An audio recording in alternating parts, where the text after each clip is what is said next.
Hey everybody, it is Dak here from the Ed Boys, and today's topic of discussion is going to be collecting your own supplies and the pros and cons attached to this. A few examples of collecting your own supplies would include like fishing minnows or sharks to eventually get some cooking XP, and then in the long run having some food to use, or mining your own ores before you head to the blast furnace to grind out some smithing XP.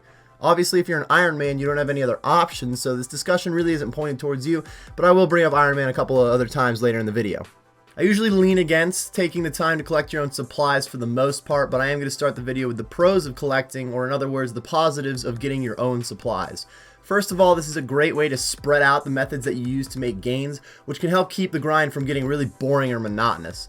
There's going to be some training methods out there that you don't really want to do either way, but if you take the time to chop your own logs or you grow your own herbs, it starts to give you a larger variety of gameplay to work with, which in the long run not only means more stuff to do, but just different things to do.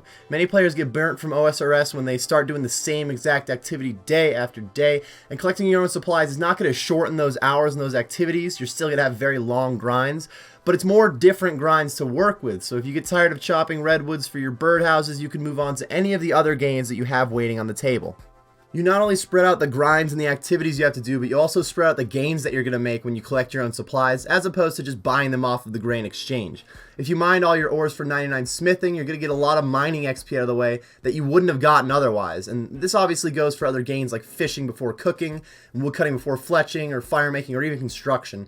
I think some of the best parts of this XP is focusing on gaining supplies while you do it, rather than focusing on gaining XP while you do it. Seems to make things go a little bit faster, at least for me it does. I'll go back to the mining example and go a little deeper into this. If you were looking to grind some smithing XP, you're either going to need a lot of coal or a lot of gold, or even a combination of both. You don't have to make one kind of bar the whole time to gain any smithing XP. So you could chill at the Motherlode mine for a while, get a large variety of ores that you can use for smithing, and then after you smith all those ores in the blast furnace, you not only hit those smithing gains you were looking for, but you didn't have to spend any money on ores, and you also have a good chunk of mining XP out of the way. Not a lot of folks really enjoy mining. It's definitely one of the less popular skills, but the Motherlode mine is fairly AFK, and I felt that when you mine for your supplies, at least when I've done it on my Iron Man, rather than just mining for the XP, it really does go by a lot faster. Power mining iron is not a bad method at all, but if you're just dropping your ores and grabbing XP as quickly as possible, you still have a couple hundred hours of mining to do, and this just gets you a beautiful cape to show for it, rather than the extra hours you would set on Motherlode mine, which is still going to take a lot of time, but it also sets you up for more smithing gains while you're at it, so you have different goals to focus on, really. Even when I go over the numbers to show why I would still rather do faster methods and not always focus on supplies, I do think that mental aspect of not looking at how many millions of XP you have to go can really help out that grind in the long run. I do think a lot of players see like, Jesus, 10 million mining XP until I'm out of here. I'm just leaving now. I don't want to do any of this. But if you just think, well, I got a little bit more coal to go, or you're focusing on many different supplies and maybe add that to, I have some XP to go, maybe it's a little bit more motivation to stay there for just a little bit longer. When you collect your own supplies, you do tend to spend less money. It's true that if you had 100 million cash in your bank, you could drop that on some of the fastest methods of crafting and get a cape in a couple of days, or you could potentially grow your own seaweed and grind out sandstone like an Iron Man for a while, or kill your own dragons for hides and tan your own leather, and craft d'hide bodies to get 99.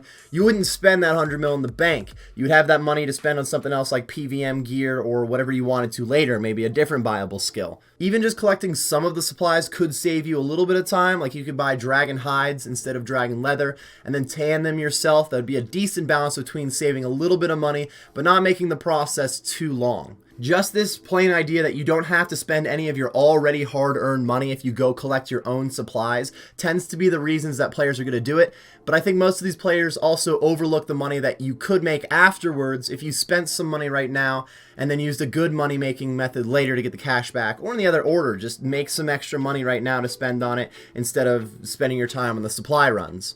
Or in other words, how much time did you spend saving that money when you could have spent that time going out and making more money than you saved? I'll go over a couple of examples, starting with those dragon hides for crafting, which is not an extremely popular method, but it's a good way to get started here. If you buy black dragon leather from the GE and just crafted them into dragon hide bodies, go ahead and sell the bodies back on the Grand Exchange, you're going to spend currently about 9.25 GP for the XP, for each 1 XP you gain, 9.25 GP per XP clearly is not going to be the exact price for the rest of time. So maybe you watch this video and it's a little different, but overall the concept here is going to be the same. It means it currently costs around 93 mil to get from 84 to 99 crafting, 84 crafting being the requirement for black d'hide bodies. You can average 375 to 400k XP an hour, which is clearly going to depend on how AFK you are, which means right around 27 hours to finish up the skill cape, which is pretty good for a skill cape overall. If you instead bought black dragon hides, tanned them into your own leather and al-Kharid, you currently would save 160 GP per dragon hide. It requires 117,246 hides to go from 84 to 99, which means you're saving 18 to 19 mil in the process. You can do 3,500 to 4,000 hides an hour. It's going to take you an extra 30 hours, which more than doubles the time you need for the cape. So there's two easy ways to look at all these numbers that I've spouted out and see why this isn't worth doing. For one, if you double the time it takes without at least cutting the price in half, that alone should show you that it's not worth it. Twice as much time, but not twice as much money left over at the end.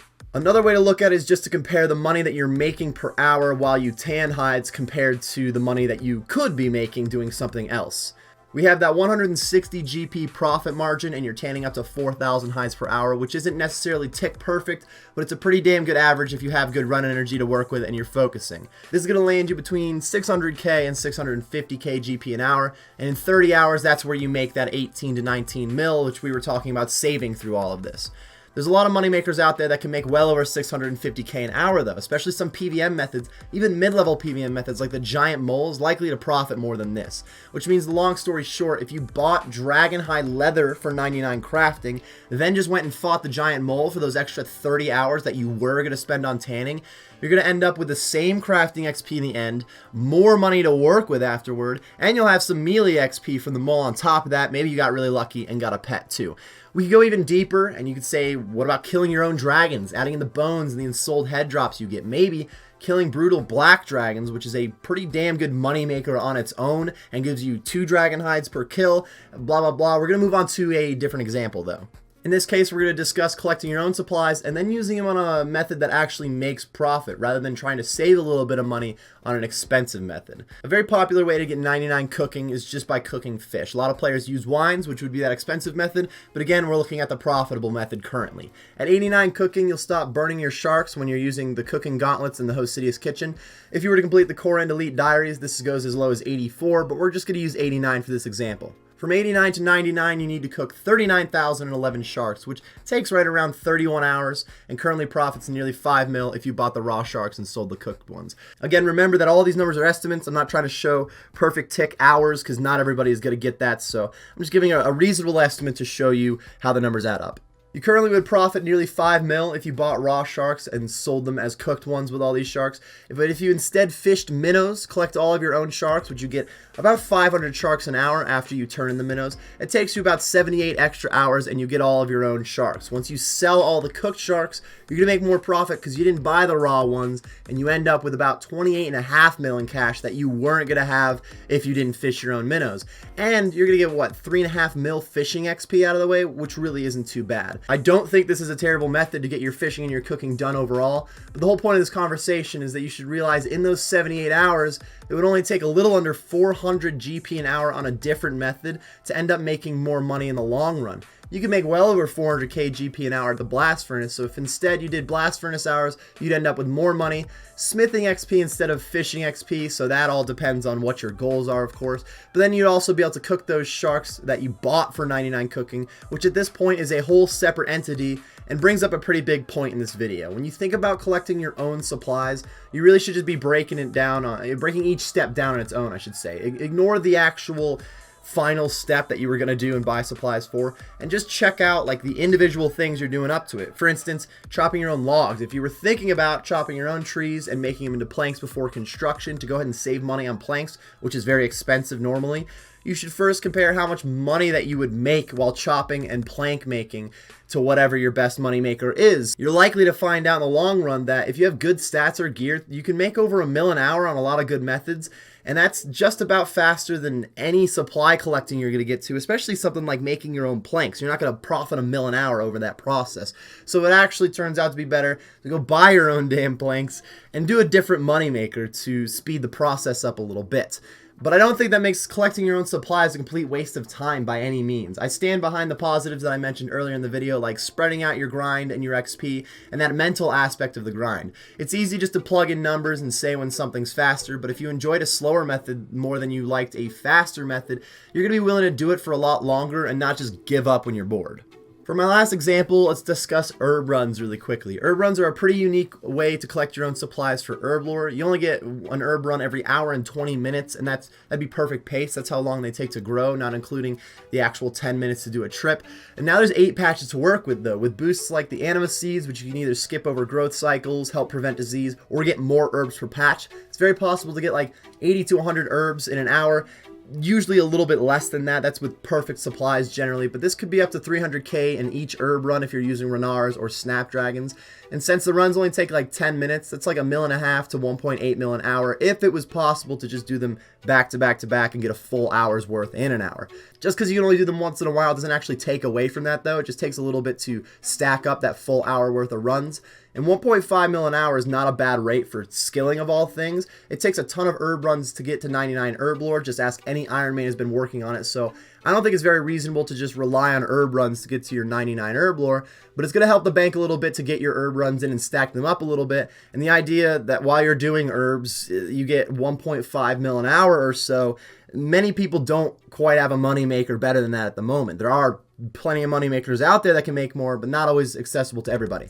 I think for my final notes, I'd like to say that even though I'm not a huge fan of collecting supplies, if I could just save some time in the long run, I don't think it takes away from any of the pros that were stated in the video either. I think you guys should decide what methods you want to do based on how long you think they're going to take and how much you're going to enjoy the method or not. And if you find you enjoy supply collecting a lot, I might suggest that you try out an Iron Man sometime in the future. You're going to be forced to try out collecting all sorts of different methods, and it really opens up the game for you, which is kind of weird for an account that it has restrictions on it. Thank you for watching this discussion video, everybody. If you have any comments on the topic, be sure to leave them in the comments section below so that we can continue the discussion down there. So far, it's probably been pretty one-sided with you just listening to me rant about it. If you did enjoy the video or you got some useful information out of it, be sure to leave a like and subscribe for more content. Thanks again for watching, everybody, and best of luck on your grind.